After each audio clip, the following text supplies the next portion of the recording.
Super Paper Mario is a game with a lot of shops and items. In order to buy those items, the game supplies you with a bounty of coins. But what if we try to beat the game without collecting a single coin?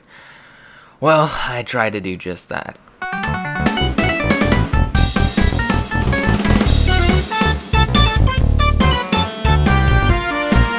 The first thing I noticed when starting this run is that without coins, we'd have no way to buy items. And without items, it was going to be pretty hard to heal. Needless to say, this was not going to be easy. I then promptly jumped on a Squiglet and was reminded by a coin sound that that was a no-no. Enemies have a chance of dropping coins when they're killed, which means for the most part I was going to have to be a pacifist. The rest of 1-1 was a little tricky at first, trying to avoid all the coins and enemies, but eventually I got a hang of it, and we were able to move on to Old Town. In 1-2, there was really not many coins to begin with. You just have to avoid the enemies and blocks and you're good. There is one question block in Old Town that doesn't have coins and actually has a mushroom, and you're going to want to hit that because you need all the health you can get. After talking to Old Man Watch It, I said watch it. We made it over the bridge to 1-3. I thought this chapter would be a breeze because there wasn't that many coins in the first place, but then I remembered who I had to fight. Wait. Before, I have to see this really quick. I just thought of his name and I just thought there has to be someone who has made this at some point, and if there's not, someone needs to make it. Yes, there we go. It's Ochungus. Due to my pacifism, I had not leveled up at all, which means that I didn't do much damage, make that damage. I almost got chunked, but I kept fighting and using Thoro to my advantage, and eventually was able to beat Ochunks. After defeating the chunky boy, there was nothing left to stop me from entering the ruins. In the ruins of 1-4, there isn't really many instances of enemies or coins, but there is a chest with a healable item in it, and that's always going to be really useful in this playthrough. The Fractail boss fight at the end plays like normal. So these guys don't drop coins, so we good. With Fractail defeated, we grab the Pure Heart and head back to Flipside. We speak with Merlin, and a man comes in blabbering about a woman who fell from the sky. Same as usual, right? Except this time there was a problem. To wake up Peach, you need a spicy soup. To make spicy soup, you need a fire burst. Normally, you just buy one of those. But we can't buy anything because we don't have any money. I spent the next half hour or so searching everywhere for a fire burst, and eventually remembered that sometimes Squiglets drop fire bursts. I started murdering a whole bunch of Squigglegits. Squigglegits? What? How did I even manage to say that? I meant Squiglets. Over and over, thinking that it was necessary to kill them, reloading every time it dropped a coin, hoping to get lucky and find a fire burst. I went on doing this for quite a while, and I was quickly losing hope, but then someone in chat reminded me that there is actually a fire burst in Vestovius' house when he flip. I felt really dumb for not remembering that earlier, and wasting all that time murdering Squigglegits. So that was actually a lot easier than I thought it would be. I cooked up the fire burst, shoved that Pure Heart in Pillar, and started heading to Merle's, or should I say, bogging to Merle's. Chapter 2-1 was pretty simple. Avoid the enemies, don't touch coins, same old, same old. That is, until I got to the end of the level. Even though you can jump on the Jabba's head to skip the brick blocks, you still need Boomer to get to the room where you activate the door to leave. Getting Boomer should be easy, right? You just gotta go down the pipe, hit the invisible switch, and then kill the Gromoeba. Most enemies have a chance at dropping a coin, but in the case of Gromoeba, it has a chance of not dropping 2 coins. Gromoebas are programmed to always drop at least 1 coin after killed. Trust me, I tested if it was random. I tested for quite a while if it was random. I backtracked to the first chapter and got the Shell Shock, hoping that the chances of a Shell Shock kill dropping a coin would be different than the chances of a Gromoeba kill dropping a coin and they'd interfere. But that failed.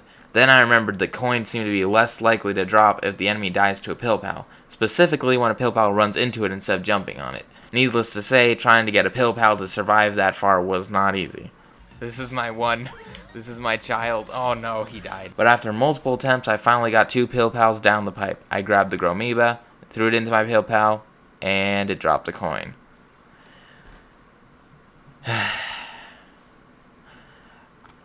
I thought that was just a I thought that was just unlucky, so I tried again, and it dropped a coin.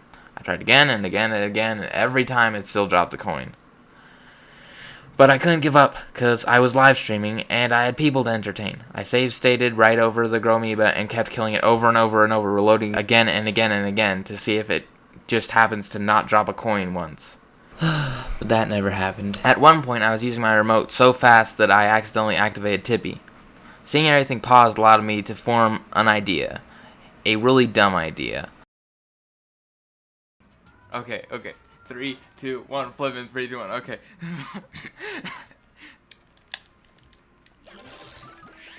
Did I do it?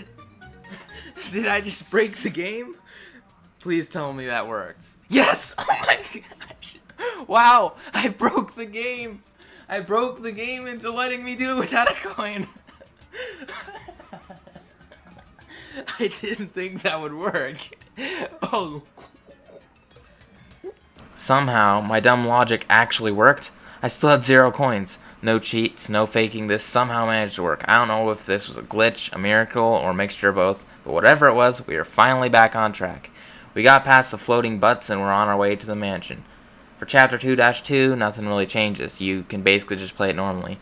Same for 2-3, the only noteworthy thing to mention here is that you want to jump onto the block with the vase rather than hitting the block from underneath, which would give you a coin. Finally, it was time to get the Pure Heart. I navigated the basement seamlessly as I've played it hundreds of times, witnessed Mimi's transition into a spider, which is still nightmare fueling to this day,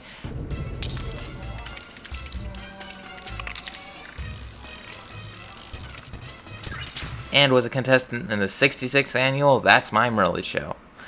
Fighting Mimi attack power did not affect how many hits it takes to defeat her, so in this run, fighting Mimi is actually a lot easier than fighting my boy Ochungus over there. Merly coughed up our payment for saving her, and naturally, we brought it back and put it in the pillar. Next up was Chapter 3. Out of all the chapters so far, this one had to have been the most difficult, or at least complex to do coinless. Getting through 3-1 was pretty easy. In the underground section, I managed to get on top of the level without getting a coin, so it literally was just walking straight for all that. Morale was high, and I was pretty sure the rest of the level should be pretty easy. Then, at the end of the level, I come across a bunch of no-class jerks holed up in a castle. I think back to what my sensei taught me. You do your thing with that red X mark, and maybe something will happen for you. So I do my thing with the red X, and boom, castle destroyed. And light motif. Wait, did that just give me coins? What just happened? I checked my coin counter to realize that it has indeed been brought up to 3. I thought long and hard about what could possibly cause me to collect coins, as the game couldn't be programmed to just give you coins when you destroy a castle, right? They must be from the enemies on the castle. So, by doing a fancy trick using Peach to get on top of the castle, I grabbed all the enemies and throw them way out of render distance. Then I blew it up again, and just like in 2-1, somehow my dumb strategy actually managed to work. Fighting Bowser was more tedious than it was hard, because he just took so many of my low-level hits. But after a lot of explosions and fire, I managed to come out victorious. Bowser being on team was good, because he seemed to have a lower chance of collecting coins. It was time for some undersea shenanigans for our coinless crew, and after taking a decent amount of damage, we made it to the undersea caves. I decided not to get the gold bar, as it's only used to get coins, so what's the point in grabbing it, and RNG'd my way to killing all the enemies required to get Thudley. Beefy spirit. Well, with both Mario and Bowser, he basically just calls him fat. Especially at the body part. With Peach, he's just like, wow, you've got a girthy spirit. Because he's a simp. No. Big Blooper, aka the king of the tile pool, aka Bloop, was another one of those bosses that had a fixed amount of hits, and thus was just as easy as it'd normally be. Climbing up the tree in 3-3 was easy as always, and by that I mean really hard because I'm impatient and always try to do level 2 fast and fall off to the bottom again. But the most difficult part of this chapter was fighting Dementia with only 2 attack power. I first tried using Bowser combined with Thoro for maximum speed and damage output, but then I learned the hard way that it's really hard to dodge all Dementia's projectiles as Bowser. After a few deaths, I decided to use Peach combined with Thudley. Thudley does twice the attack power, which was the only reason I was using Thudley, because normally I would not use Thudley. No one uses Thudley. I managed to win the battle with only 1 health point left and climbed onto the Red Wind to get the heck out of there before I died again. We are finally at Nerd Castle. I got into the mansion and went into the basement to go save Carrie. You do this by hitting a big blue switch with Thudley. So let's save Carrie really quick and...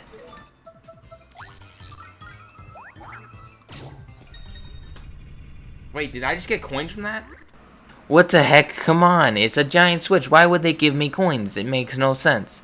I tried a whole bunch of combos using different characters, and then I tried the tactic I used for Gromiba, but that won't work because the input locks when you use Thudley. I started going insane with conspiracy theories on how I could get it to work.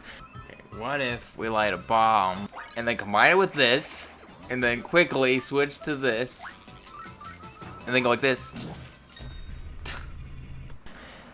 But eventually, either because of the way I was hitting the switch, because of a very rare RNG occurrence, or because the game just felt bad for me, I managed to hit the switch without collecting any coins. Did I just not get coins randomly, or did I just not hear the sound for it? Let me see.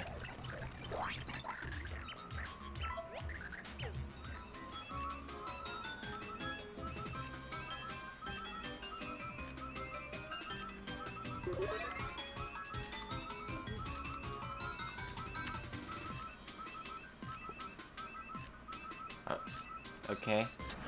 In Francis's rooms, I got the keys and some long-needed health. Then I had Peach pass the hot babe test, only to break Francis's poor heart. Fighting Francis was hard but doable. I used a combination of Peach and Boomer to expand my range. Whenever he appeared near me, I'd jump on him. Whenever he appeared near Boomer, I'd explode him. A lot of booms and a lot of jumps later, Francis runs out of the room crying, and Tippy's soul pops out of her chest in the form of a green heart. And like any rational person would do, we took it in, encased it in marble. Grab your nearest fishbowl, gamers, because we're going to space. So far, so good. Although it got a bit hard to dodge all the enemies in 4-1, it still definitely wasn't anything impossible.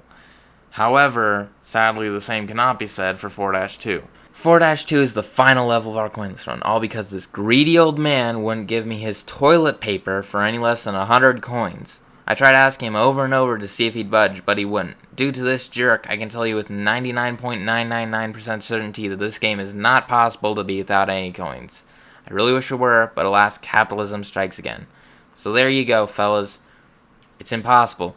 I'm sorry. I tried, but I failed you. Please forgive me.